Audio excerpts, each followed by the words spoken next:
നമ്മൾ ആദ്യം തന്നെ പോകുന്നു കൊല്ലത്തേക്ക്. കൊല്ലം തേവലക്കരയിൽ സ്കൂളിൽ നിന്നും വിദ്യാർത്ഥിക്ക് ഷോക്കേറ്റ് മരിക്കാനിടയായ സാഹചര്യമാണ് ഇന്ന് ദൗർഭാഗ്യകരമായി ഉണ്ടായത്.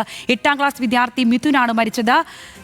സൈക്കിൾ ഷെഡിന് മുകളിലുള്ള വൈദ്യുതി കമ്പിയിൽ നിന്നാണ് മിഥുന് ഷോക്കേറ്റത്. ഷെഡിന് മുകളിൽ വീണ ചെരുപ്പെടുക്കാൻ ശ്രമിക്കുമ്പോഴാണ് അപകടമുണ്ടായത്. അപകടത്തിന്റെ CCTV ദൃശ്യം പുറത്തുവന്നു.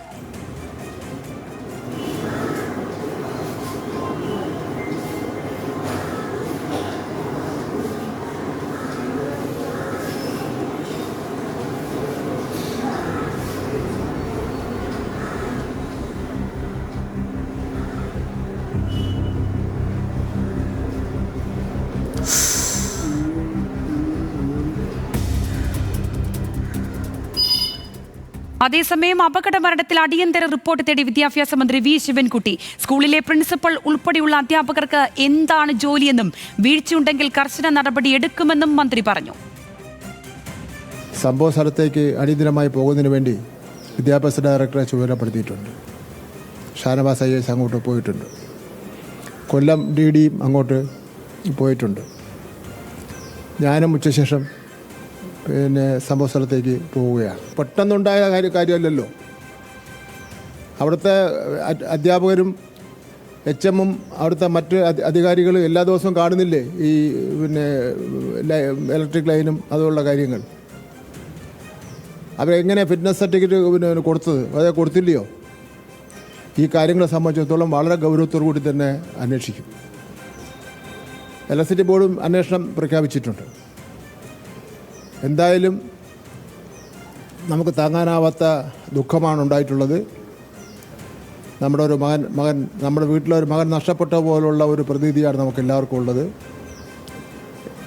എന്തൊക്കെ സഹായങ്ങൾ ചെയ്യേണ്ടി വന്നാലും ആ സഹായങ്ങൾ മുഴുവൻ ചെയ്യുന്നതിന് വേണ്ടി ഉള്ള തയ്യാറെടുപ്പിലാണ് ഗവൺമെൻറ്റിനെ സംബന്ധിച്ചിടത്തോളം. ഷെഡ് പണിത് അനധികൃതമായിട്ടാണോ എന്ന് പരിശോധിക്കുമെന്ന് വൈദ്യുതി മന്ത്രി K കൃഷ്ണൻകുട്ടി പറഞ്ഞു. കുട്ടി മരണപ്പെട്ടത് തീർത്തും നിർഭാഗ്യകരമാണ്. ഇത് സംബന്ധിച്ച് വിശദമായ അന്വേഷണം നടത്തി അടിയന്തരമായി റിപ്പോർട്ട് സമർപ്പിക്കാൻ Kollam electrical circle deputy chief എഞ്ചിനീയർക്കും ചീഫ് ഇലക്ട്രിക്കൽ ഇൻസ്പെക്ടർക്കും വകുപ്പ് നിർദ്ദേശം നൽകിയിട്ടുണ്ട്. അതെങ്ങനെ വന്നോ, അതിൻ്റെ മുകളിൽ അതിനുശേഷം ഷെഡ് എടുത്തതാണോ അല്ലയോ എന്നൊക്കെ അന്വേഷിക്കണമല്ലോ. അന്വേഷിക്കാണ്ട് നമുക്കൊന്നും പറയാൻ പറ്റില്ല. ആരുടെയില്ല കുറ്റം എന്നുള്ളത് മനസ്സിലാക്കണമല്ലോ. തീർച്ചയായും ബോർഡിൻ്റെ ഭാഗത്താണ് കുറ്റമുണ്ടെങ്കിൽ അതിൻ്റെ ശക്തമായ നടപടി ഉണ്ടാവും. അല്ല മറ്റു ഭാഗത്താണെങ്കിൽ അതിനുള്ള നടപടിയും നമ്മൾ റിപ്പോർട്ട് ചെയ്യുമല്ലോ. സ്കൂൾ മാനേജ്മെന്റിനെതിരെ കടുത്ത ആരോപണവുമായി നാട്ടുകാരും രംഗത്തെത്തി. പൂർണ്ണമായിട്ട് പറയാനാണെങ്കിൽ കമ്മിറ്റിയുടെ, അതായത് ഈ മാനേജ്മെന്റ് കമ്മിറ്റിയുടെ അനാസ്ഥ മാത്രമാണ്. കാര്യം KSEBിക്ക് റിപ്പോർട്ട് കൊടുത്തിട്ടുണ്ടല്ലോ. നമ്മൾ ചോദിക്കാൻ പറഞ്ഞ് KSEBിക്ക് കൊടുത്തിട്ടുണ്ട്. അവർ 2 മാസം മാറ്റാമെന്ന് പറയുന്നത് പറഞ്ഞിട്ട് 2 മാസത്തോളം ആവുന്നത് അവരിതുവരെ മാറ്റിയില്ല എന്നാണ് പറഞ്ഞത്. പക്ഷേ അതിന് മുമ്പ് ചിന്തിക്കേണ്ട ഒരു കാര്യമുണ്ട്. ഈ ലൈൻ കമ്പി ഇവിടെ പോകുമ്പോൾ ഈ ഷീറ്റ് ഇവിടെ അടിക്കുന്നത് എന്തിനാണ്? എന്തിൻ്റെ അടിസ്ഥാനത്തിലാണ് ഫിക്സഡ് സർട്ടിഫിക്കറ്റ് കിട്ടിയത്? ഈ ലൈൻ കമ്പി മുന്നേ ഇവിടെ പോയിരിക്കുന്ന ലൈൻ കമ്പിയാണ്. അതിൻ്റെ കീഴിൽ ഈ ലൈൻ കമ്പി അല്ലേ ഈ ലൈൻ കമ്പി മാറ്റിയിട്ട് വേണം ഈ ഷീറ്റ് ഇവിടെ അടിക്കേണ്ടത്. ഇവിടെ MLAയുടെ സ്ഥലമാണ്. MLA അപ്പുറത്താണ് താമസിക്കുന്നത്. അദ്ദേഹം പോലും ഇതുവരെ തിരിഞ്ഞു നോക്കേണ്ടത്. സ്കൂളിലേക്ക് വരുമ്പോൾ കുട്ടി വൈദ്യുതി ലൈനിൽ തൂങ്ങിക്കിടക്കുന്നത് ആണ് കണ്ടതെന്ന് ദൃക്സാക്ഷിയായ വിദ്യാർത്ഥി പറഞ്ഞു. ഞാനും ടീച്ചറും കൂടി നടന്ന കാര്യം പറഞ്ഞുകൊണ്ട് വരുമ്പോഴാണ് ഈ കുട്ടി എൻ്റെ മണ്ടയിൽ തൂങ്ങിക്കിടക്കുന്നതായിട്ട് കണ്ടത്. ഷോക്ക് അടിച്ചതാണെന്നാണ് എല്ലാവരും പറയുന്നത്. അന്നേരം സാർമാരും ടീച്ചേഴ്സ് HM എല്ലാവരും എൻ്റെ മണ്ടയിലോട്ട് വരിഞ്ഞു കയറി. അങ്ങനെ തടി പലകയെല്ലാം പൊളിച്ച് മാറ്റിയിട്ട് അതിനടിച്ച് പാതി ഭാഗത്താക്കി. എന്നിട്ട് അതിനെല്ലാം പൊക്കിക്കൊണ്ടുപോയി. സംഭവത്തിൽ ബാലാവകാശ കമ്മീഷനും മനുഷ്യാവകാശ കമ്മീഷനും സ്വമേധയാ കേസെടുത്തു. പൊതുവിദ്യാഭ്യാസ ഡയറക്ടറും ജില്ലാ പോലീസ് മേധാവിയും 14 ദിവസത്തിനകം റിപ്പോർട്ട് സമർപ്പിക്കാൻ മനുഷ്യാവകാശ കമ്മീഷന് നിർദ്ദേശം നൽകിയിട്ടുണ്ട്. ബാലാവകാശ കമ്മീഷൻ നാളെ ഉച്ചയ്ക്ക് സംഭവസ്ഥലം സന്ദർശിക്കും. അസ്വാഭാവിക മരണത്തിന് ശാസ്താംകോട്ട പോലീസും കേസെടുത്തിട്ടുണ്ട്. ഷമീർ അബ്ദുൾ ഉണ്ട് അവിടെ നിന്ന് കൂടുതൽ വിശദാംശങ്ങളുമായി. ഷമീർ, ഇങ്ങനൊരു ദാരുണകരമായ സംഭവം നടന്നിട്ട് മണിക്കൂറുകൾ പിന്നിടുകയാണ്.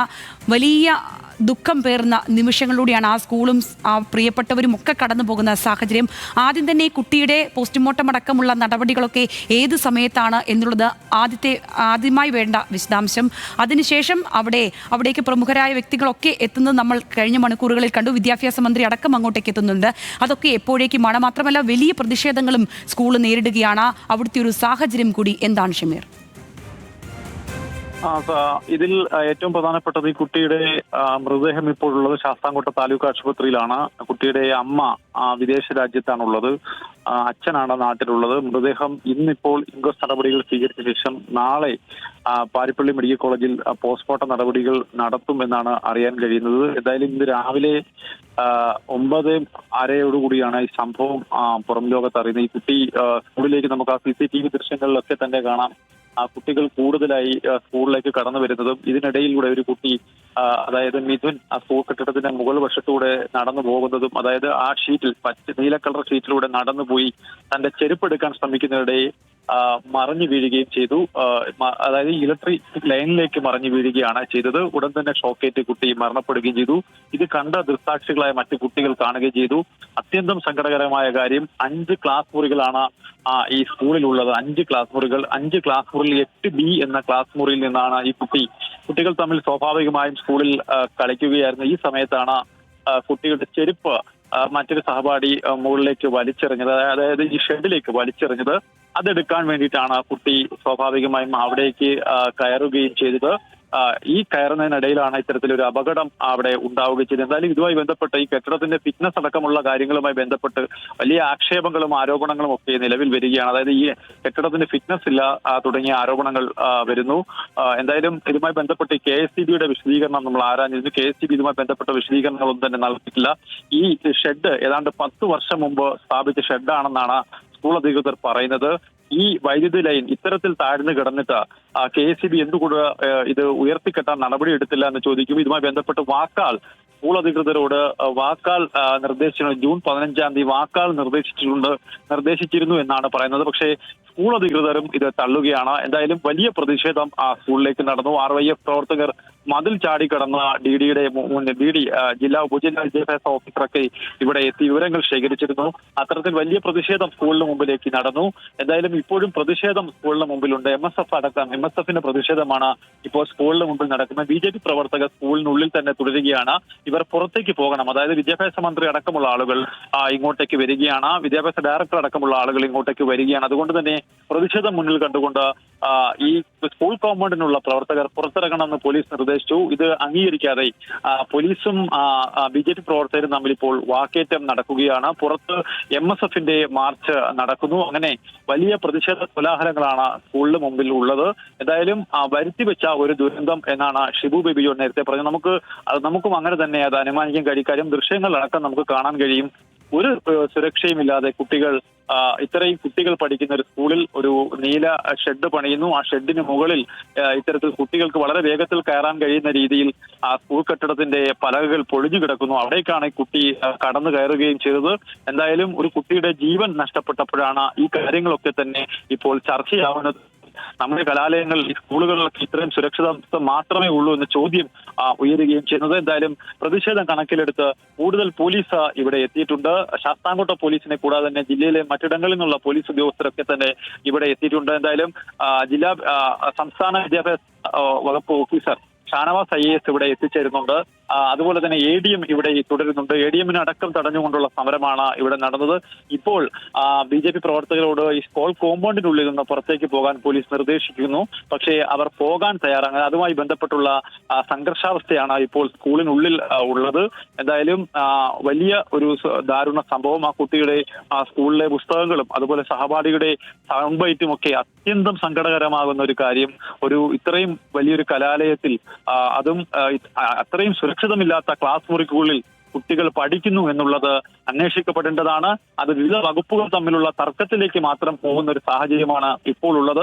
അത് അത്തരം തർക്കങ്ങൾ അവസാനിക്കുന്നില്ല, ഈ അവസരത്തിലും അവസാനിക്കുന്നില്ല. വൈദ്യുതി വകുപ്പും അതുപോലെ വിദ്യാഭ്യാസ വകുപ്പും ഒക്കെ തമ്മിലുള്ള അങ്ങോട്ടും ഇങ്ങോട്ടുമുള്ള തർക്കങ്ങളായി മാത്രം അവസാനിക്കുന്ന ഒരു സാഹചര്യത്തിലാണ് കാര്യങ്ങൾ മുന്നോട്ട് പോകുന്നത്. എന്തായാലും പ്രതിഷേധങ്ങൾ ഇനിയും വർദ്ധിക്കാനാണ് സാധ്യത. എന്തായാലും മന്ത്രിയുടെ സന്ദർശനം പ്രമാണിച്ച് സുരക്ഷയാണ് ഇപ്പോൾ സ്കൂളിനും പരിസരത്തും പോലീസ് ഏർപ്പെടുത്തിയിട്ടുള്ളത്.